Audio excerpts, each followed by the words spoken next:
Okay, what's up, everybody? Good morning. Welcome to a Friday edition of Morning Scone presented by Brock, the Baton Rouge Orthopedic Clinic, Parish Construction Roofing. You need an orthopedist, go to Brock. You need a roof, you call Parish. Unique Physique, uniquephysique.com, Restored Motions, restoredmotions.com, and Boatcock Brothers Premium Cigars. Use code MAT15, MAT15, MAT15 for 15% off your order. Okay, y'all. Good morning. Hope everybody's doing awesome. Hope you had a great week. Both Brian Kelly and Sonny Cumbie meeting with reporters, final previews of the game. Kelly last night had Sonny Cumbie on AFR on Thursday. Some of those highlights, what you need to know, are on today's Locked on LSU, so please check that out.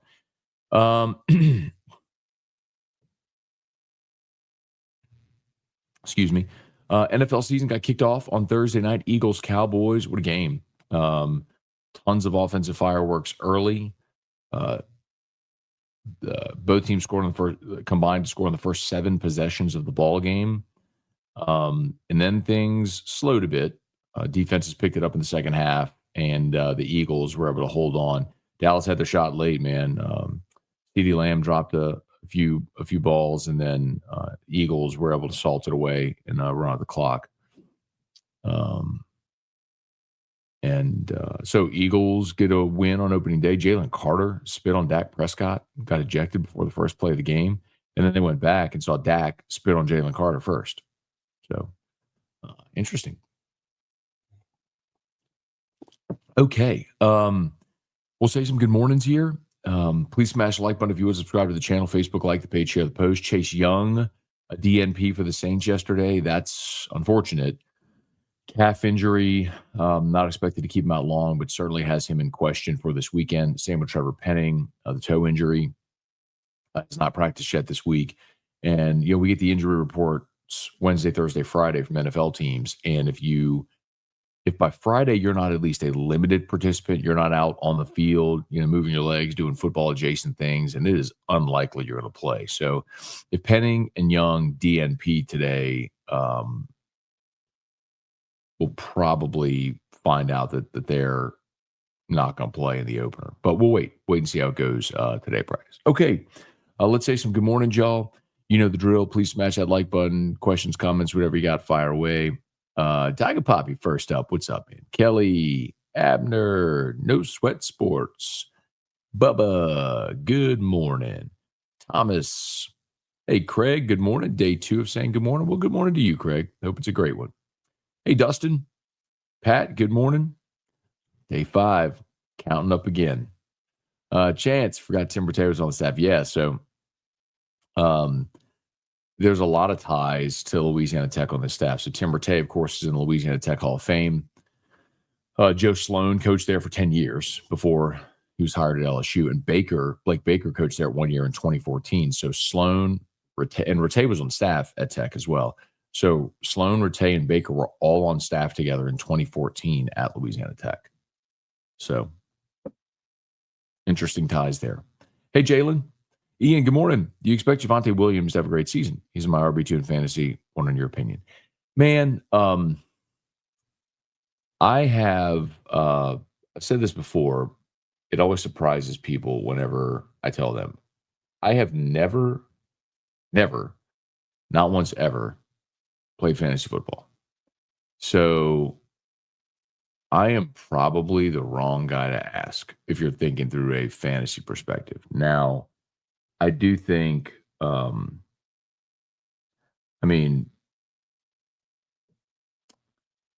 had a good game yesterday when he ran for 2 touchdowns in the game for Dallas. And I believe Dallas is going to be better than most people think, because the reason they stunk last year was they didn't have Dak Prescott. So naturally, people seem to forget that. Dak takes some pressure off the running game. I think Javonte Williams will have a good year. Hey, John, what do you get LSU 37.5? I don't touch it, man. Spreads like that, I don't. There's just no value in that, man. So I don't ever mess around with spreads like that. It's LSU's going to win the game. It's a name your score. how much do they want to go win by? So I wouldn't touch it. Brian, good morning from Glen Ridge, New Jersey. Do you think we'll get double-digit carries from Harlan Berry on Saturday? No, I don't think you'll get double-digit carries. I do think you're going to see a lot more of Harlan Berry on Saturday. That goes without saying. I think, so again, I would highly recommend you check out Locked On LSU today because they gave you 3 things to watch, and one of them was guys that didn't make an impact week 1 that I do think make an impact here against Tech. And I think Ashton Stamps is going to play a lot. I think Chris Hilton will have a much bigger role this weekend. And I do think we're going to see more of Harlan Berry. Harlan Berry had 1 carry in the game, and it was early, and he went for no gain or for 1 yard, and he didn't get another touch. And it's one of the things that, for those who've kind of followed along with the content all throughout the offseason, one of the things that I'm curious about, and I asked Garrett Nussmeier this at SEC Media Days, asked Joe Sloan this, we had media availability during fall camp. It's how do you keep everybody happy? When you have that many offensive weapons, like how do you make sure everybody eats? And it's a big challenge. And so there's going to be days, and even with 6 guys getting a rushing attempt and 9 players catching a pass, I mean, they did distribute the ball a lot.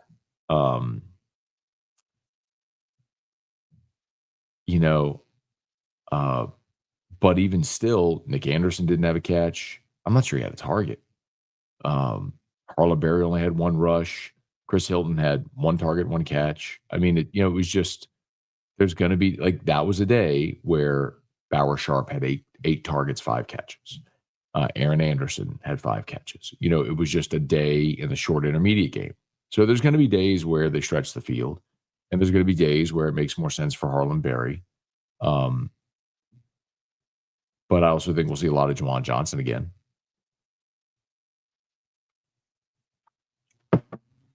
Survivor's remorse. If Nuss wins the Heisman, what number does LSU retire? So remember, they don't retire numbers. That's important to remember. Players can still wear numbers after they're retired. They retire the jersey. So like Tommy Casanova's 37, Jerry Stovall's 21. Those are retired jerseys, not numbers. Now, Billy Cannon's number is retired. They did that, and Bob Pettit as well. As soon as their eligibility was done, immediately those numbers were retired. So no one can wear Billy Cannon's 20, and no one can wear Bob Pettit's 50 in basketball. All the other ones are retired jerseys, so people can continue to wear those numbers. As for Nuss, my guess is they'd honor the number that he won the Heisman in. So like 18 if he won it this year. Remember, he wore 5 as a freshman. And then Jaden came in and he actually told me the story over the summer. He wanted 13. It was his dad's number. He loves 13. But he came here and John Trey Kirkland had 13. And so Nuss wore 5 because of Drew Stanton, who was one of his dad's quarterbacks at Michigan State. So he wore 5 that first year, and when John Trey Kirkland left, Nuss switched to 13, which he had until now. He's got 18. But I think, to answer your question, 18. Hey, Ryan, good morning. Just watching Saturday to see Blake Baker's clean LSU hat. The Blake Baker apparel game is strong. At practice, on the sidelines, he's always got something I feel like I've never seen before. I mean, it's all team-issued gear, but he's not afraid to look good, play good. All right, please smash the like button if you would subscribe to the channel, Facebook, like the page, share the post. Hey, Bradley, good morning. Jeffrey, morning, Scone. Do you do a Saints postgame show?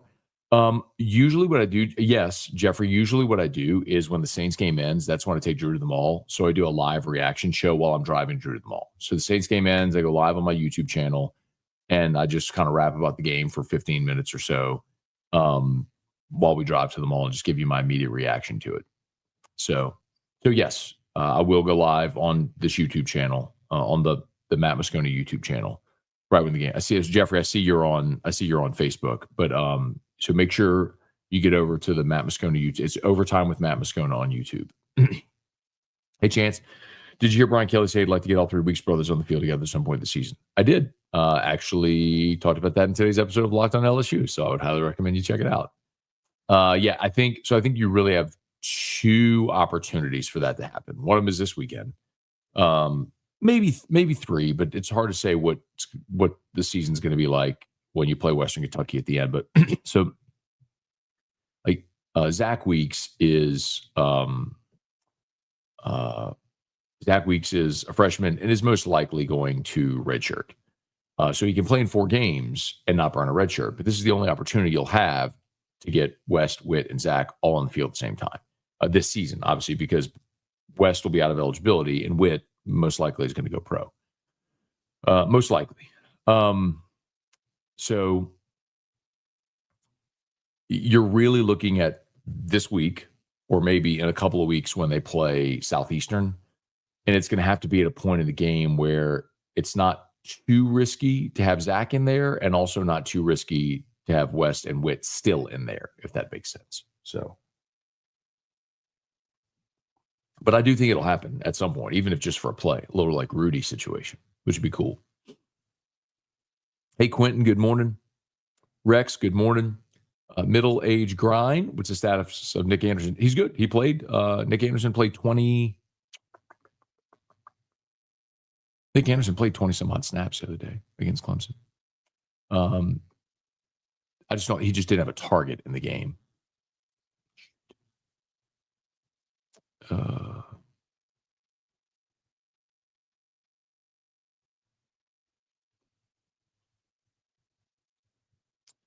Nick Anderson played 24 snaps, 11 passing downs, 13 rushing downs. And so remember, Destin Hill got the start for LSU.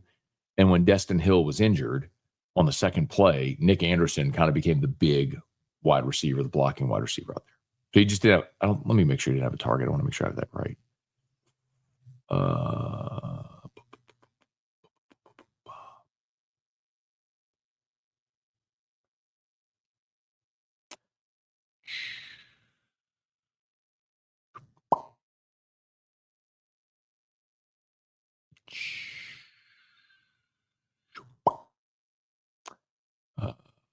He did not have a target.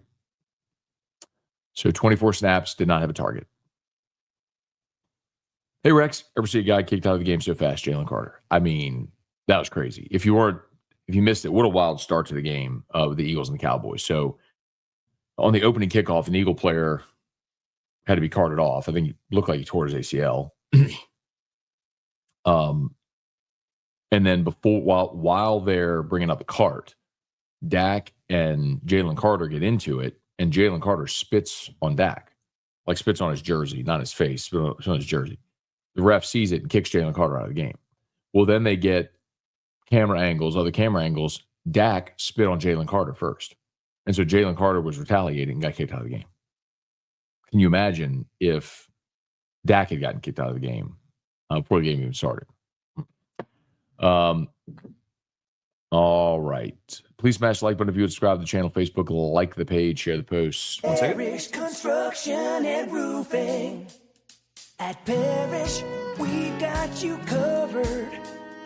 From the top of your roof, all the way down. Parish Construction and Roofing. Parish built. Parish built. Parish built. From your hometown. ParishBuilt.com.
All right. All right, y'all. Please smash that like button if you would subscribe to the channel. Facebook, like the page, share the post. Hey, remember, Brock tonight starts the free Friday night clinic all throughout the high school season. Excited about that. Brock on Bluebonnet from 9 to 11 after Friday Night Lights, if anyone's injured.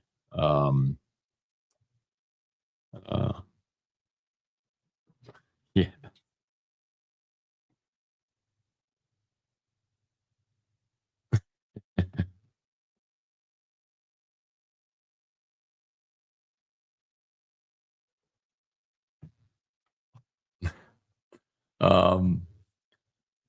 I got confirmation.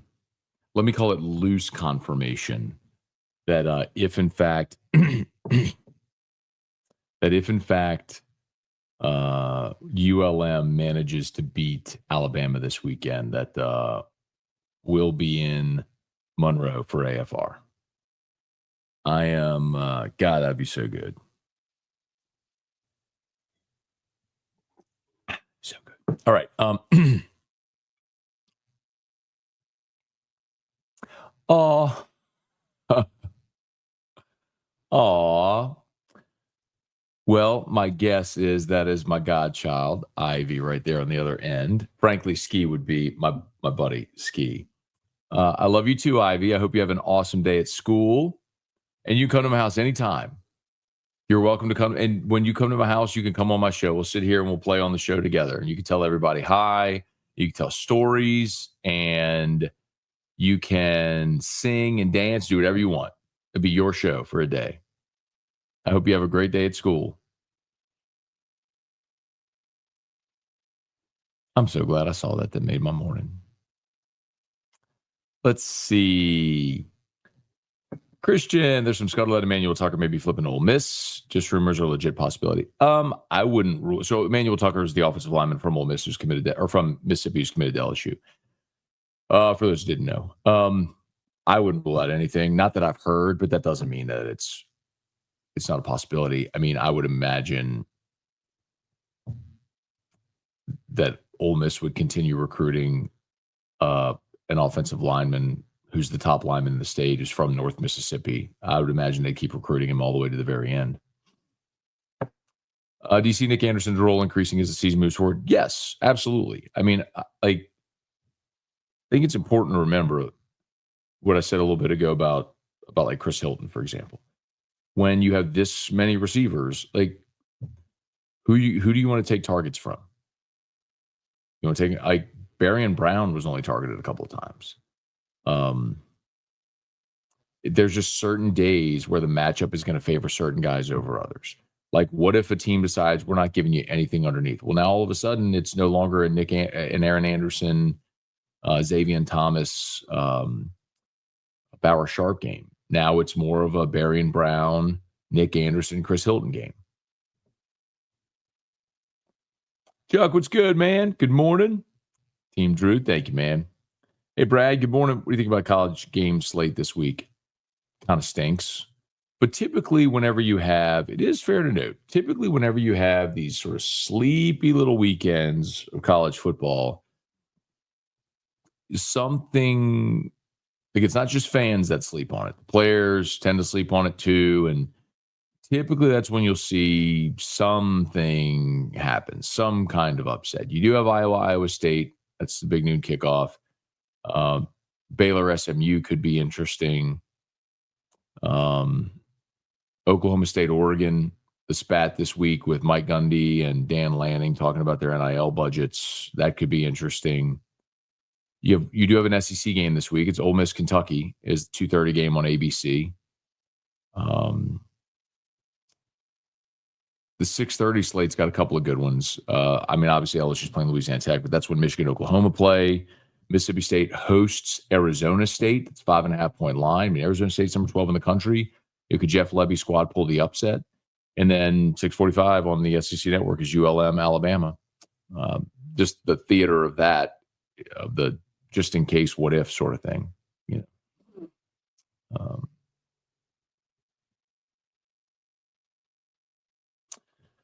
Jason, good morning. Did you see the Shaq Reeboks I sent you? I did not. Please send again. Did you text them or DM somewhere? Let me know where they are. Let me know where to look for them, Jason. I'll go look for them. Man, I got my Shaqnosis. Leon, good morning. Christian, morning, Scone. It's still wild to me that some people didn't want Corey Raymond back. Yes. Oh, dude. Like, Christian.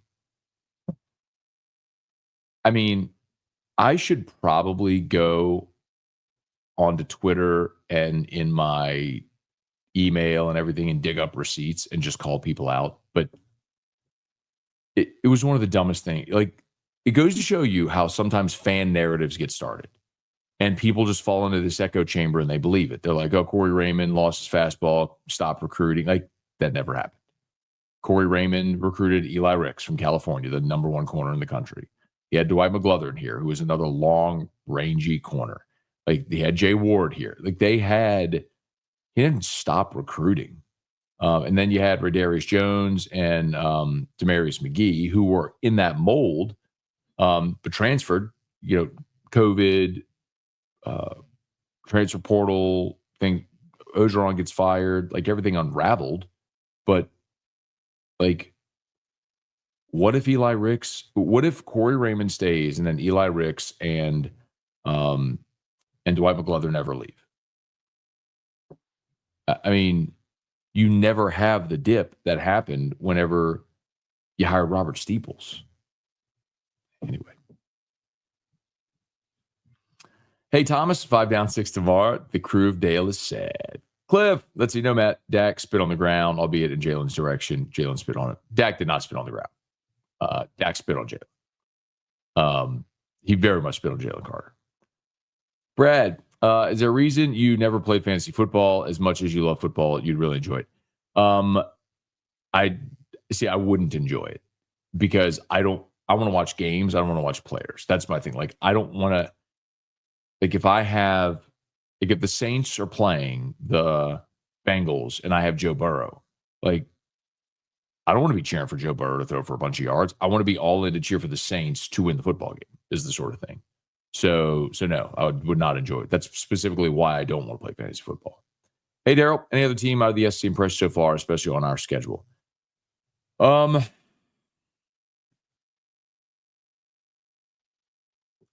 man, because nobody played anybody. I think we're going to learn a lot about Oklahoma this week. Hosted Michigan. Ole Miss at Kentucky.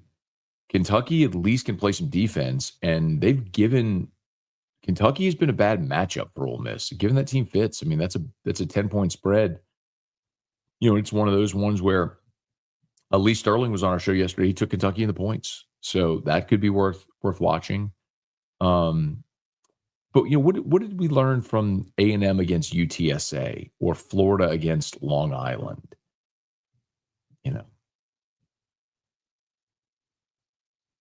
Bailey going to both games this weekend. Football is back. Love that. Love the energy. Let's go. Reed, good morning. Curious how quarterfinal locations are determined. For example, Sugar Bowl 1, 5-12 winner, 3-6. My understanding is that they try to do it geographically for the higher seed. So, for example, like Oregon last year got the Rose Bowl. Georgia was in the Sugar Bowl, and so on. Now, the games that are the quarterfinals and the semifinals, those rotate. So, like, Sugar will be a semifinal. Sugar Bowl will be a semifinal. Ooh.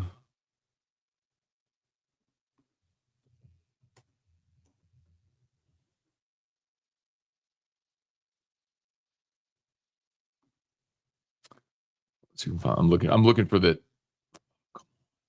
There we go. I'm looking for the years. So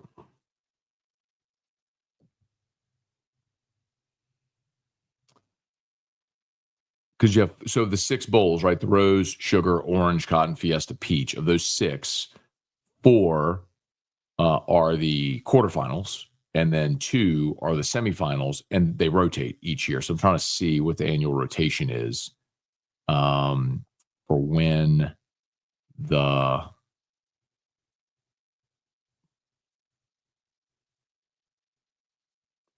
I can't find it. For when the Sugar is going to be a semifinal. I can't find it right now. I'm not going to waste your time. I love it. That's so good. I love it. That's so good. Sweet baby. Hope y'all are good, dude. Thanks for watching, man. Hey, Brian, good morning from Green River, Wyoming. Steven, how are you this morning? Matt, doing good, man. Thanks for watching. Appreciate y'all for being there. Please smash that like button, subscribe to the channel. That's true. That's another one, the border war. We Kansas, Missouri. I think it's in Como, actually. So Missouri goes and scores 66 on like Central Connecticut State. Okay. Kansas looked really good in their opener. And remember, they played week 0 as well against Fresno. So Jalen Daniels is back at quarterback. It's a pretty big test for Missouri. I kind of like Kansas in that game, actually. But this would be a good test for Mizzou. Now, they're not an LSU schedule, but it'd be a good test for Mizzou. Hey, Rocky.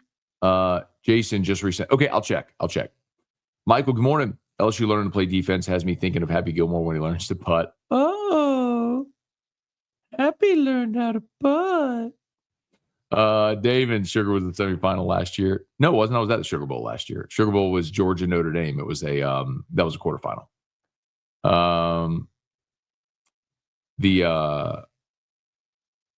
The orange was Notre Dame and Penn State. That was a semi.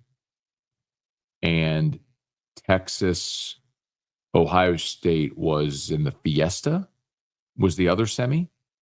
But Sugar was a quarterfinal game. First 2 rounds of play should be on campus. I would be fine with all of it being on campus until the championship game. But they're not going to do that because they're going to keep the money tied in with the Bulls. All in. But 7:15, all right, I got to go. Do you think limiting the portal to a single 10-day window works out how coaches want it to? It's going to be better for coaches. I don't like it, but it's going to be better for coaches. One Nardi, good morning. Hunter, opinion on Lagway. I think he's an insane physical talent. I don't know how good of an SEC quarterback he is yet. I just think he's green and could develop into the best quarterback in the country. I just got to see that transformation happen. Hey, love to see this. Evermore's an awesome product, man. One of the things that with all my Gary Brecka biohacking stuff, I've tried to completely eliminate drinking tap water from my life. Because tap water is treated with fluoride, and that was intended to help us with our teeth decay, which is true. But fluoride is also a known neurotoxin. So in a literal sense, when you're drinking tap water with microdose toxicity, you are poisoning your brain. So I'd stop drinking tap water. I drink Evermore. I put Evermore in our Keurig. That I get the big 64-ounce bottles and I drink those all day. When you can, and if you don't have Evermore available, drink spring water. Find spring water and drink that. And I would, of course, prefer you to drink Evermore. Okay, I got to go. Y'all have an awesome day. All of our sponsors linked in the description on YouTube. I'll get them tagged on Facebook as well. Remember, Shout Out Brock, the free Friday night clinic is tonight for all the high school athletes. Anyone injured on Football Friday night, you can go see a doctor for free from 9 to 11 at Brock on Bluebonnet. Thanks for being here, y'all. Locked on LSU is live. Please jump over there now. Podcast, YouTube, and AFR at 3. From AFR 3 from Don Juan Cigar Bar.